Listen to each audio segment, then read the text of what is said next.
ಸ್ವಲ್ಪ ಇವಾಗ ನಾನು ಏನು ಮಾತಾಡ್ತೀನಿ ಸ್ವಲ್ಪ ಜಾಸ್ತಿ ಟೆಕ್ನಿಕಲ್ ಆಗಿರ್ಬೋದು, ಸ್ವಲ್ಪ ಬೋರಿಂಗ್ ಅನ್ನಿಸ್ಬೋದು. ಬಟ್ ನಾನು ಇವಾಗ ಏನು ಮಾಡ್ತಿದ್ದೀನಿ ಇಟ್ ಹ್ಯಾಸ್ ಪ್ರಾಪರ್ ರೀಸನ್ಸ್. ತುಂಬ ರೀಸನ್ಸ್ ಇದೆ ನಾನು ಯಾಕೆ ಇದನ್ನು ಮಾಡ್ತಿದ್ದೀನಿ ಅಂತ. ಸೊ ನಾನು ಅದನ್ನು ಮಾತಾಡ್ತಾ ಎಕ್ಸ್ಪ್ಲೇನ್ ಮಾಡ್ಕೊಂಡು ಹೋಗ್ತೀನಿ ನಿಮಗೆ. ನಾನು ಯಾಕೆ ಇದನ್ನು ಪರ್ಟಿಕ್ಯುಲರಾಗಿ ನಾನು ಹೇಳಿದೆ, ಇದನ್ನು ಪರ್ಟಿಕ್ಯುಲರಾಗಿ ಯಾಕೆ ತೊಗೊಂಡೆ ಅಂತ ನಾನು ಹೇಳ್ತೀನಿ. ಸ್ವಲ್ಪ ಅಡ್ಜಸ್ಟ್ ಮಾಡ್ಕೊಳ್ಳಿ, ನಂಗೆ ಅರ್ಥ ಆಗುತ್ತೆ. ಸ್ವಲ್ಪ ಎಲ್ಲರಿಗೂ ಟೆಕ್ನಿಕಲಾಗಿ ಅಷ್ಟು ಅರ್ಥ ಆಗಲ್ಲ ಅಂತ, ಬಟ್ ರೀಸನ್ಸ್ ನನಗೆ ಆದಷ್ಟು ನಾನು ಟೆಕ್ನಿಕಲಾಗಿ ಅರ್ಥ ಮಾಡೋಕ್ಕೆ ಟ್ರೈ ಮಾಡ್ತೀನಿ. ಸೊ ಓಕೆ, ಸ್ಟಾರ್ಟ್ ಮಾಡೋಣ. ಸೊ ತುಂಬ ಮೆಸೇಜಸ್ ಬಂತು, ತುಂಬ ಅಂದರೆ ತುಂಬ ಬಂತು. ಆ್ಯಂಡ್ ಅದರೊಳಗೆ ಕಾಮನ್ ಕ್ವೆಶ್ಚನ್ಸ್ ಬಂದಿದ್ದು 3. ಒಂದು ಬಂದು, ಸರ್ ನಿಜವಾಗ್ಲೂ ರಿಸರ್ಚ್ ನಡೆದಿದ್ಯಾ? ಸೆಕೆಂಡ್ ಒನ್, ಸರ್ ಮೇಲ್ ಬಂತಾ? ಥರ್ಡ್ ಒನ್, ಸರ್ ಒಬ್ಬ ರಿಸರ್ಚರ್ ಇವಾಗ ಅವರು ನಿಜವಾಗ್ಲೂ ಏನಾದರೂ ಮಾಡಿದ್ರು ಅದು ಕನ್ಸಿಡರ್ ಆಗುತ್ತಾ, ನಾವು ಹೇಗೆ ನಂಬೋದು ಅಂತ. ಸೊ ಫಸ್ಟಿಂದ ಸ್ಟಾರ್ಟ್ ಮಾಡೋಣ. ಫಸ್ಟ್ ಇಸ್ ರಿಸರ್ಚ್ ನಡೆದಿದ್ಯಾ? ನಾನು ಕೇಳಿದ್ರೆ my answer is no, flat no. ಯಾವುದೇ ತರಹದ ವ್ಯಾಲಿಡೇಟೆಡ್ ರಿಸರ್ಚ್ ನಡೆದಿಲ್ಲ. ಸರ್ ನೀವು ಹೇಗೆ ಹೇಳ್ತೀರಾ, ನೀನು ಹೇಗೆ ಹೇಳ್ತೀಯ ಗುರು ರಿಸರ್ಚ್ ನಡೆದಿಲ್ಲ ಅಂತ? ಅಲ್ಲಿ ಭಾಷಣ ಇದೆ, ಒಂದು ಸೂಪರ್ಸಾನಿಕ್ ಸ್ಪೀಡಲ್ಲಿ ಹೋಗ್ತಿರೋ ಹೇಗೆ ಆಕ್ಟಾಕಾಪ್ಟರ್ ಅಂದರೆ 8 ಭುಜಗಳಿರುವ ಒಂದು ಡ್ರೋನ್ ಅಷ್ಟೇ ಆಕ್ಟಾಕಾಪ್ಟರ್ ಅಂದರೆ. ಅದೇ ಥರ ಕ್ವಾಡ್ ಅಂದರೆ 4, ಹೆಕ್ಸಕಾಪ್ಟರ್ ಅಂದರೆ 6 ಭುಜಗಳಿರುವ ಯಂತ್ರ, ಅಷ್ಟೇ ಡಿಫ್ರೆನ್ಸು. ಸೊ ಸೂಪರ್ಸಾನಿಕ್ ಸ್ಪೀಡಲ್ಲಿ ಅದು ಹೋಗ್ತಿದ್ಯಂತಲ್ಲ, ಅದು ಯಾರೂ ಮಾಡಿಲ್ವಂತಲ್ಲ, ಅದಕ್ಕೆ ಒಂದು ಪೇಟೆಂಟು ಬರ್ಬೋದಲ್ಲ. ಯಾಕೆ ಇಲ್ಲ ಅಂತ ಹೇಳ್ತಿದ್ಯಾ? ಅದು ರಿಸರ್ಚ್ ಅಲ್ವಾ?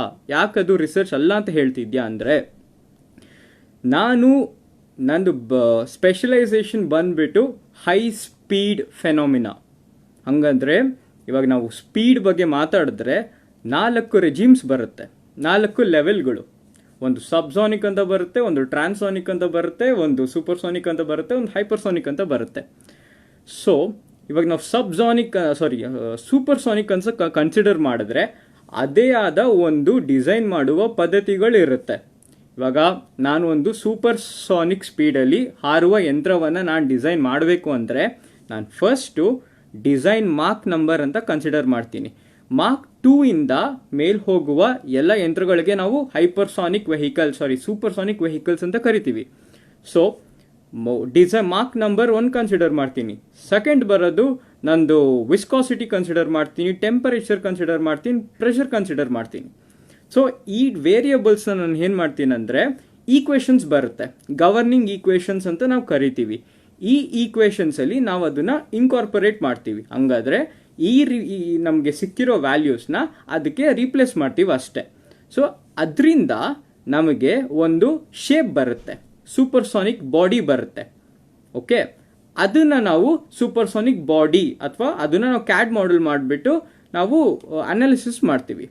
ಸೊ ಡ್ರೋನ್ ಯಾಕೆ ಆಗಲ್ಲ, ಡ್ರೋನ್ ಯಾಕೆ ಸೂಪರ್ಸಾನಿಕ್ ಸ್ಪೀಡಲ್ಲಿ ಹೋಗೋಕ್ಕಾಗಲ್ಲ ಅಂದರೆ, ನೀವು ಯಾವುದೇ ಒಂದು ಸೂಪರ್ಸಾನಿಕ್ ಬಾಡಿ ಎಕ್ಸ್ಟ್ರೂಡ್ ಮಾಡಿದ್ರು, ಸೊ ಪ್ಲೀಸ್ ಒನ್ ರಿಕ್ವೆಸ್ಟ್, ಯಾರು ಕಾಲ್ ಮಾಡೋಕ್ಕೆ ಹೋಗಬೇಡಿ, ವಿಡಿಯೋ ಕಾಲ್ದೆಲ್ಲ ಮಾಡೋಕ್ಕೆ ಹೋಗಬೇಡಿ, ಇಂಟ್ರಪ್ಟ್ ಆಗುತ್ತೆ ನನಗೆ.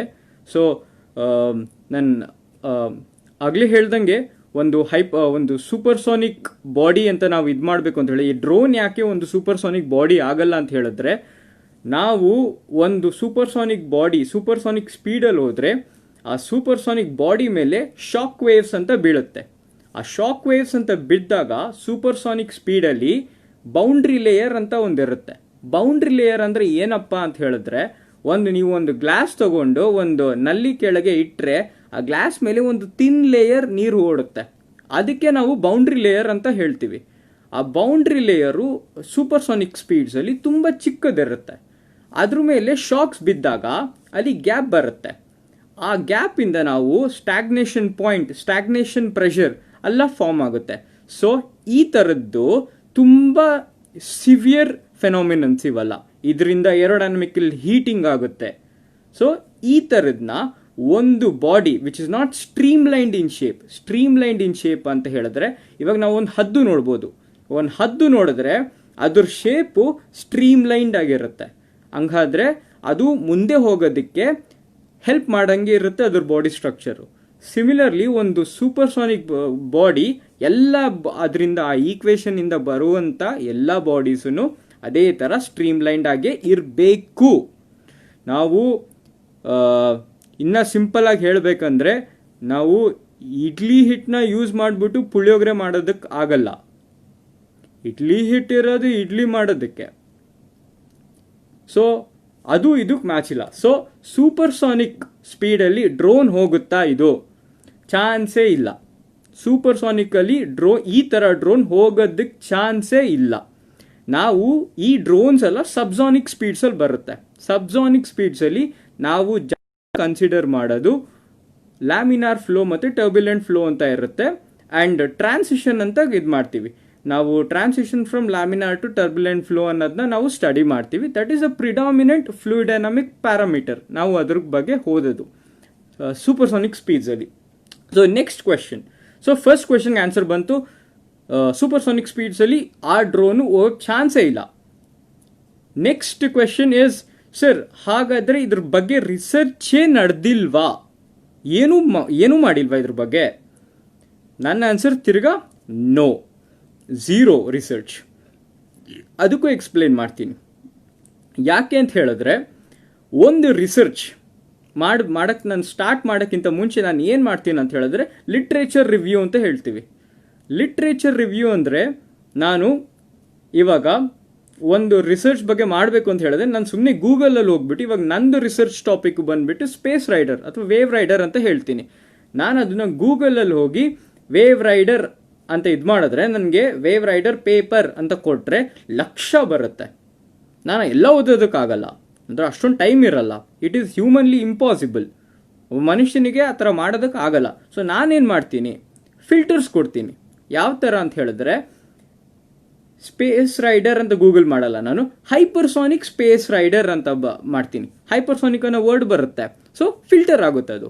ಸಿಮಿಲರ್ಲಿ ನೆಕ್ಸ್ಟ್ ಫಿಲ್ಟರ್ ಕೊಡ್ತೀನಿ, ಬ್ಲಂಟೆಡ್ ಹೈಪರ್ಸಾನಿಕ್ ವೇವ್ ರೈಡರ್ ಅಂತ. ಸೊ ಬ್ಲಂಟ್ ಬಂತು, ಇನ್ನು ಫಿಲ್ಟರ್ ಆಗುತ್ತೆ. ಅದಾದಮೇಲೆ ಬ್ಲಂಟ್ನ ಸ್ಪೆಸಿಫೈ ಮಾಡ್ತೀನಿ, 10% ಬ್ಲಂಟೆಡ್, 2 ಸೆಂಟಿಮೀಟರ್ ಬ್ಲಂಟೆಡ್ ಅಂತ ಸ್ಪೆಸಿಫೈ ಮಾಡ್ತೀನಿ. ಅವಾಗ ಎಲ್ಲ ಫಿಲ್ಟರ್ ಆಗಿ ನನಗೆ ಉಳ್ದಿರೋದೇ 10 ಪೇಪರ್ ಮ್ಯಾಕ್ಸಿಮಮ್ ಉಳ್ದಿರುತ್ತೆ. ಸೊ ಆ 10 ಪೇಪರಲ್ಲಿ ನನಗೆ ಫ್ರೀ ಆಕ್ಸೆಸ್. ಇವಾಗ ಸಪೋಸ್ ನಾನು ಒಬ್ಬ ಪ್ರೈವೇಟ್ ರಿಸರ್ಚರ್, ನನ್ನ ಹತ್ರ ಯೂನಿವರ್ಸಿಟಿದು ಪಾಸ್ ಎಲ್ಲ ಇರಲ್ಲ. ಸೊ ಒಬ್ಬ ಫ್ರೀ ರಿಸರ್ಚರ್ ಆದರೆ ನನಗೆ ಫ್ರೀ ಆಕ್ಸೆಸ್ಸಲ್ಲಿ ಸಿಗೋದು ಒಂದು 2-3 ಪೇಪರ್.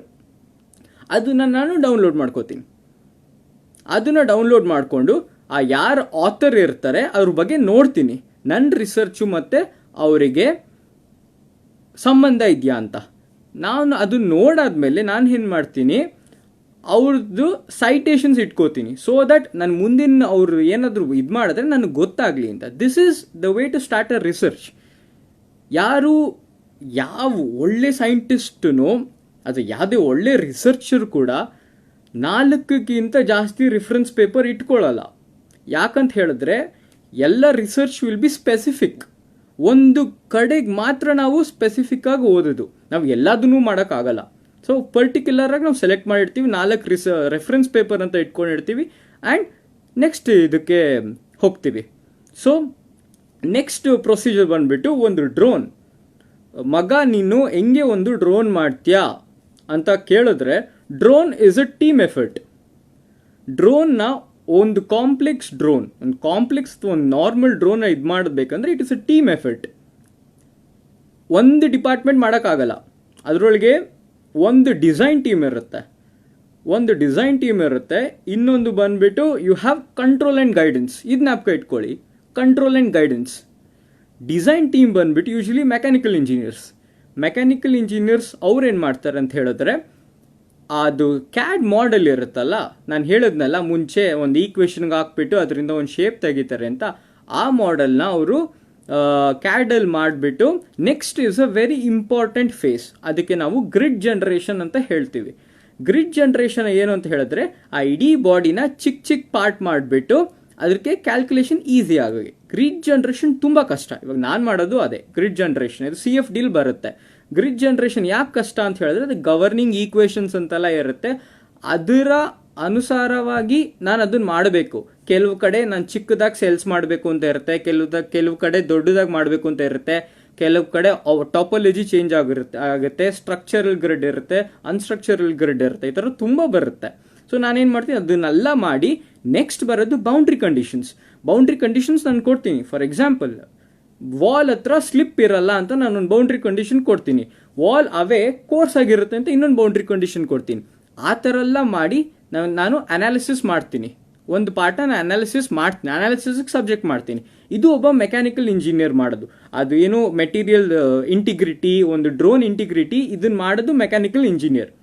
ಸೊ ಈ ಕಡೆ ದ ರಿಯಲ್ ಹೀರೋಸ್, ಒಂದು ಡ್ರೋನ್ ಮಾಡೋದಕ್ಕೆ ರಿಯಲ್ ಹೀರೋಸ್ ನಾನೊಬ್ಬ ಮೆಕ್ಯಾನಿಕಲ್ ಇಂಜಿನಿಯರ್ ಆಗಿ ಹೇಳ್ತಾ ಇದ್ದೀನಿ. The real heroes in drone making is electronics, electrical people and may be CS. ನಂಗೆ ಅಷ್ಟು ಐಡಿಯಾ ಇಲ್ಲ. ಈ ಮೂರು they are the real heroes. They are the heart of a drone.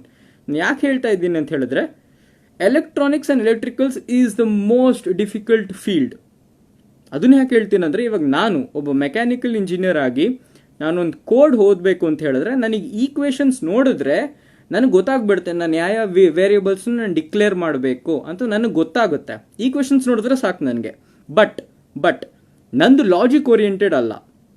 But ನಾವು ಎಲೆಕ್ಟ್ರಾನಿಕ್ಸ್, ಎಲೆಕ್ಟ್ರಿಕಲ್ಸಲ್ಗೆಲ್ಲ ಬಂದರೆ ಅವರು ಸಿವಿಯರ್ಲಿ ಲಾಜಿಕ್ ಓರಿಯೆಂಟೆಡ್ ಇರುತ್ತೆ.